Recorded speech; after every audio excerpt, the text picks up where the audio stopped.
চলে এলাম। সত্যি করেই মনটা ভারাক্রান্ত এই কারণেই। আপনি যে কোনো নিউজ চ্যানেল খুলুন বা মিডিয়া আমাদের সোশ্যাল প্ল্যাটফর্মে কাজ করতে এলেই আপনার চোখ এড়াবে না, মানে অনেক চেষ্টা করলেও আপনার চোখ এড়াবে না আজকে রাজপথের তামান্নার মা তামান্না খাতুন, যে চতুর্থ শ্রেণীর ছাত্রীটি বেঘরে প্রাণ গেছিল। সে ভাবতেই পারেনি কারোর বিজয় উল্লাসের বোমা তার প্রাণ কেড়ে নেবে। 48 দিনও হয়নি আজকে সেই তামান্নার মা রাজপথে। কার কাঁধে কাঁধ মেলাতে এসছে? অবশ্যই করে 1 বছর পূর্ণ হয়ে গেল আমাদের তিলোত্তমা। তার মায়ের সাথে তাদের তিলোত্তমা প্রতিবাদী মঞ্চের ডাকে তামান্নার মা সাড়া দেয়। নদিয়ার কালীগঞ্জের এই ঘটনা নিশ্চয়ই জানেন। অ্যাকচুয়ালি আমি আবার আপনাদের স্মৃতিকে তাজা করছি এই কারণে, প্রতিবাদ থামবে না, প্রতিবাদ আমরা করব। অন্যায়ভাবে কোনো কিছুকে প্রশ্রয় যদি আপনি দেন তাহলে আপনি প্রত্যক্ষ এবং পরোক্ষভাবে সেই অন্যায়টাকে জিয়ে রাখছেন, জীবিত রাখছেন। এটা মাথায় রাখবেন। সেই ইউটিউব হোক আর পারিপার্শ্বিক ব্যাপার হোক, আর এই রকম ইন্টারন্যাশনাল তিলোত্তমার ক্ষেত্রে যেখানে বিদেশেও কিন্তু আমরা দেখেছি আন্দোলনে নেমে গেছে। ভীষণ খারাপ লাগছে। চতুর্থ শ্রেণীর সেই তামান্না খাতুন বুঝতেই পারিনি যে এই মিছিল থেকে এমন কিছু তার শরীরের উপর এসে পড়বে, তার চিরবিদায় নিতে হবে। আজকে তামান্না মায়ের বুক ফাটা কান্না, সত্যি করেই চোখের জল সত্যি করেই আটকানো যাচ্ছে না। আর কি বলবো বলুন তো, অভয়ের বাবা নাকি ভোটে দাঁড়ানোর জন্য এইসব করছে। চিন্তা করতে পারছেন? কারা বলছে? যাদের বাড়িতে মেয়ে সন্তান ছেলে সন্তান আছে, যারাও কিন্তু তিলোত্তমার জন্যে পথে নেমেছিল। এখন তো মনে হচ্ছে জাস্ট ফেস ভ্যালু বাড়ানোর জন্যেই তারা নেমেছিল। এরকম অনেক মানুষ আছে যারা মানে আইনের রক্ষক, তারাই বলছে তিলোত্তমার বাবা ভোটে দাঁড়াবে বলে। চিন্তা করতে পারছেন আপনারা? রিজানুল নাকি দাদা ভোটে দাঁড়িয়েছিল ভাইয়ের মৃত্যুর মানে কি বলবো প্রতিদানে। অ্যাকচুয়ালি সব গন্ডগোল হয়ে যায় আমাদের, বুঝলেন তো? আমরা বিকিয়ে যাই, আর যারা বিকোয় না তাদের এইভাবে ব্লেম দেওয়া খুব সহজ হয়। আজকে তিলোত্তমার মায়ের সাথে রাজপথে হেঁটেছে। সে দেখেছে যে কিভাবে তিলোত্তমার মাকে পুলিশের মার খেতে হয়েছে। সত্যি করে না, আজকে পুলিশ চোর ডাকাত খুনি মস্তান রেপিস্টদের না ধরে আজকে চির বিদায় নেয়া, তার কর্মস্থলে অন ডিউটি এক নারীকে মৃত্যুবরণ করতে হয়, এবং সেটা ধামা চাপা পড়ে গেলেই ভালো। তার মা বাবা এবং তাদের শুভাকাঙ্ক্ষী মানুষরা পথে নামলে সেটা হবে ভুল। আজকে মেয়ের সুবিচার চেয়ে পথে নেমে হয়তো তারা ভুলই করেছে, তাই না? আর সেটা বুঝিয়ে দিল প্রশাসন। কত বলবো বলুন তো, ভালো লাগছে না। প্রতিবাদ করতে গিয়ে সেই রাতের মর্মান্তিক ঘটনা যখন চোখের সামনে ভেসে উঠছে এক একজন বক্তার বক্তব্যের মাধ্যমে, তখন এত খারাপ লাগছে যে আমার আর ওই ঘটনা শুনতে আমার আর ইচ্ছা করছে না। যে সবাই বুঝতে পারছি তার উপর কি পাশবিক অত্যাচার হয়েছে, শুধু আমাদের সরকাররাই বুঝতে পারছে না, নাকি বুঝতে পেরেও না বোঝার ভান করে আছে। ভীষণ খারাপ লাগছে। আজকে তামান্নার মা রাস্তায় নেমেছে, পথে নেমেছে। তার ওই চতুর্থ শ্রেণীর পড়া তার সন্তান বা ছাত্রীটি ভেবেছিল যে এরকম উল্লাস করা, বিজয় উল্লাস করা একটা প্রাণ কেড়ে নেবে। তাহলে বুঝতে পারছেন ছোট জগন্নাথে পরিণত হয়েছে আমাদের প্রশাসন। থাকবে, তারা রাজপথে থাকবে। কি করবে বলুন তো? তিলোত্তমার মা বলছে আমি ঘরে ঢুকলেই আমার মনে হচ্ছে আমার মেয়ে সেই আর্তনাদ, বাঁচার তাগিদে যে চিৎকার করেছিল তার কানে বাজছে। সেই কারণেই যে ক ঘন্টা সে ঘুমায় আর বাকিটা রাজপথে থাকে। আমরা ফিল করতে হয়তো তার মায়ের মতন পাচ্ছি না, কিন্তু সমব্যথী সেটার জন্য আমরা আজকে পথে। আমার শুধু অবাক লাগছে কি হচ্ছে বলুন তো। আজকে তিলোত্তমার মায়ের সাথে, ওর নাম সাবিনা ইয়াসমিন, তামান্নার মা, তার মাও বক্তব্য রেখেছে যে পুলিশ চোর ডাকাত রেপিস্ট খুনি এদের মারছে না, এদের অ্যারেস্ট করছে না, মারছে নিরপরাধ সন্তান, একটি মাত্র সন্তান যে পৃথিবী ছেড়ে চলে গেছে। এবং প্রচুর কিছু বেরিয়ে যাবে আন্দোলন করতে গেলে। আর সেই কারণেই দলদাসে পরিণত হওয়া প্রশাসন এইভাবে মেরে মুখ বন্ধ করার চেষ্টা করছে। না, তার নারী কেটে জন্ম দেওয়ার সন্তান, যে সন্তান আগামী দিনে একটা প্রতিষ্ঠিত ডাক্তার হয়েও ছিলেন, সবার মুখে তামান্নার চিকিৎসার কথা আমরা শুনতে পাচ্ছি। তাহলে আর যেন এরকম না হয়, বা তার মেয়ের বিচারের দাবিতে আমার মনে হয় না এই লাঠির আঘাত তার মাকে থামাতে বা দমাতে পারবে। আজকে 48 দিন পার হয়ে গেল তামান্নার মৃত্যু, 4 জনকে ধরেছে। আসল খুনি, আসল যারা এই বিজয় উল্লাস বার করেছিল তারা অধরায়। অধরা বলতে পুলিশের কাছে অধরা, তারা চোখের সামনে দিয়ে সমাজের সবার মধ্যে ঘুরে বেড়াচ্ছে। এইটাই দুঃখ আজকে আমরা ফিল করছি। আগামী দিন আমার আপনার পরিবারের হলে কিচ্ছু করার থাকবে না, শুধু বুক চাপড়ানো ছাড়া আর চিৎকার করে কান্না ছাড়া। কি বলবো বলুন তো, বলতে গেলেই আমার মন খারাপ হয়ে যায়, চোখ ভিজে আসে।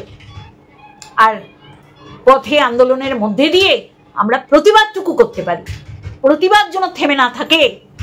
একদিন ঝড় থামবে, এটা মাথায় রেখে আমাদের আন্দোলন চলবে। রোজকার মতন ভিডিও করতে বসেছি, কিন্তু তামান্নার মায়ের সেই আর্তনাদ, যে যারা সত্যি করেই এই প্রাণ কেড়ে নেওয়ার আনন্দে মাতোয়ারা হয়েছিল, তারা তাদের চোখের সামনে দিয়ে ঘুরে বেড়াচ্ছে। আর দগদগে ঘাটা পুনরায় জ্বলে পুড়ে আবার মনে করিয়ে দিচ্ছে যে আমার মেয়ের খুনিরা পথে ঘাটে ঘুরে বেড়াচ্ছে। তিলোত্তমার মায়েরও একই বক্তব্য, পুলিশ আসল খুনিদের ধরতে পারছে না, আসল রেপিস্টদের ধরতে পারছে না।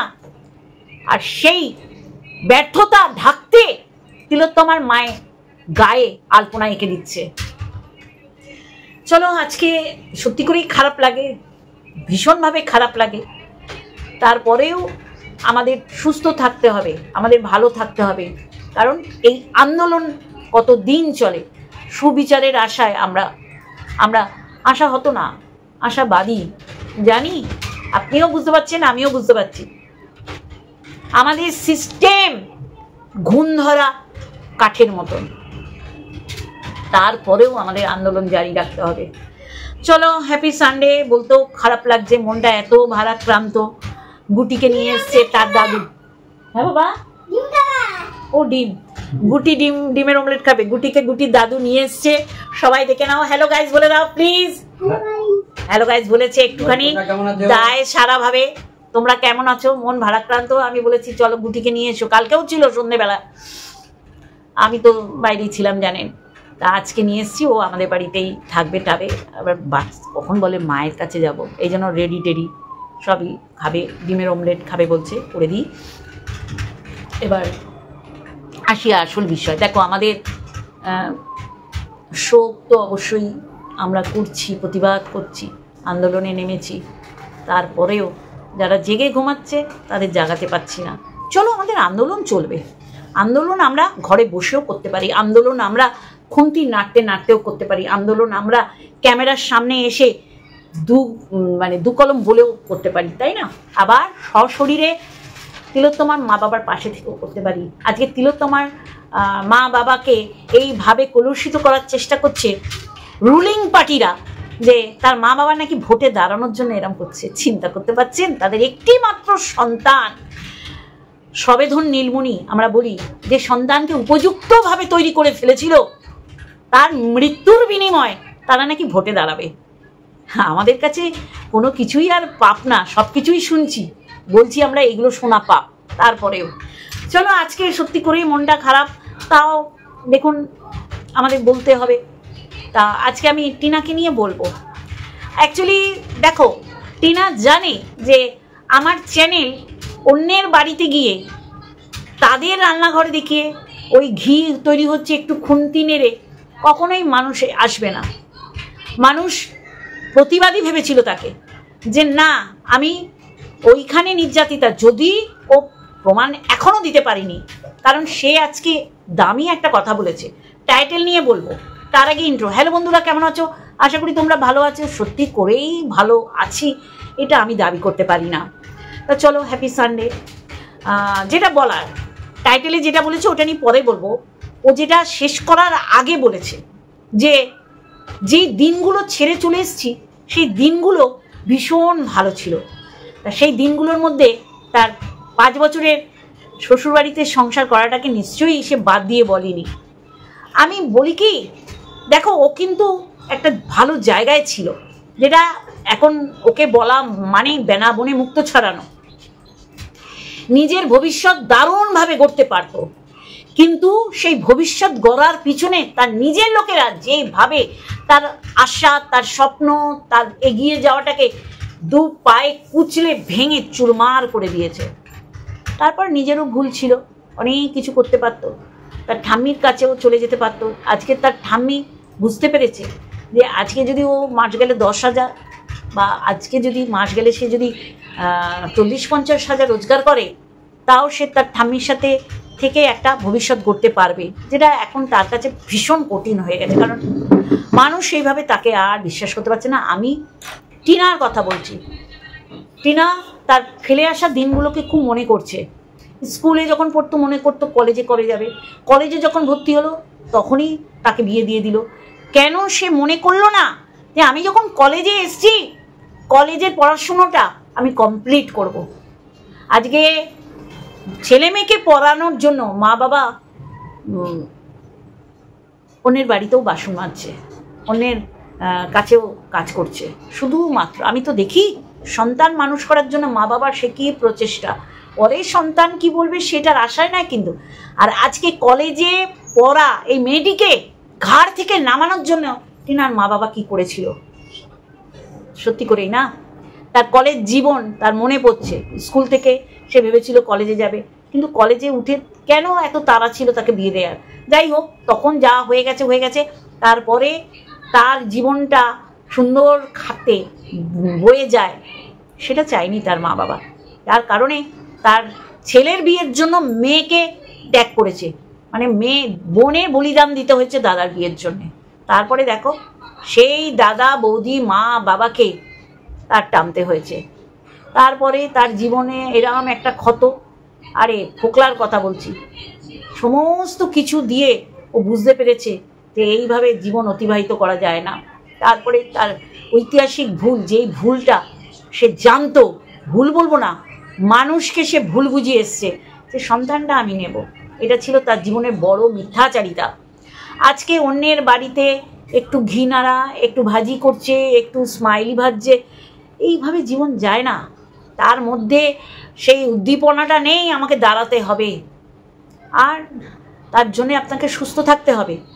আর সে সমস্ত কিছু করছে শরীরটাকে অসুস্থ করবে বলে। অনেক মানুষ বলে ও যেমন কোনো কন্ট্রোভার্সি ক্রিয়েটারদের উত্তর দেয়নি, তেমনি ওকে ভালো কিছু বললে সেটা ও শোনার প্রয়োজন মনে করে না। হ্যাঁ, আমি জানি না যারা ওকে ভালোবেসেছিল বা এখনও বাসে তারা বুঝতে পারে ও কারো কথা শোনে না, পাত্তা দেয় না জাস্ট। যাই হোক, তার পুরনো কথা তার মনে পড়ছে, এবং পুরনো ফেলে আসা স্মৃতি যে কত মধুর সেটাও মনে আসছে। অ্যাকচুয়ালি দেখো, আমরা ওকে অনেক ভৎসনা করি, গঞ্জনা দিই, সন্তান সন্তান, কিন্তু ও নিজের থাকারই তো ঠিক ঠিকানা নেই। বাচ্চাকে আনবে এই ডিসিশনটা আমার মনে হয় ও ভেবেই ছিল। আমাদের ভুল বুঝিয়েছে, তার ভালোবাসার মানুষদের ভুল বুঝিয়েছে, কিন্তু বাস্তবটাও বুঝেছিল বাচ্চা আনলে আমার যেই অবস্থা তার থেকে আরও শোচনীয় অবস্থা দাঁড়াবে। যাই হোক, আজকে ওর টাইটেল যেটা দিয়েছে সেটার উপর বলি। এরম না বললে তো সত্যি করেই যে কজন মানুষ দেখে তারা ওই রোজ একই কথা বলে যাচ্ছে, ওয়েট লস করো, ওয়েট লস করো, ওয়েট লস করো। ও এক কান দিয়ে শুনছে আর এক কান দিয়ে বের করে দিচ্ছে। আর ওর জীবনযাত্রা কোনো স্থায়ী ঠিকানা ওর এখনও নেই, আগামী দিন থাকবে কি না জানি না। খুব খারাপ লাগে জানেন তো, খুব খারাপ লাগে।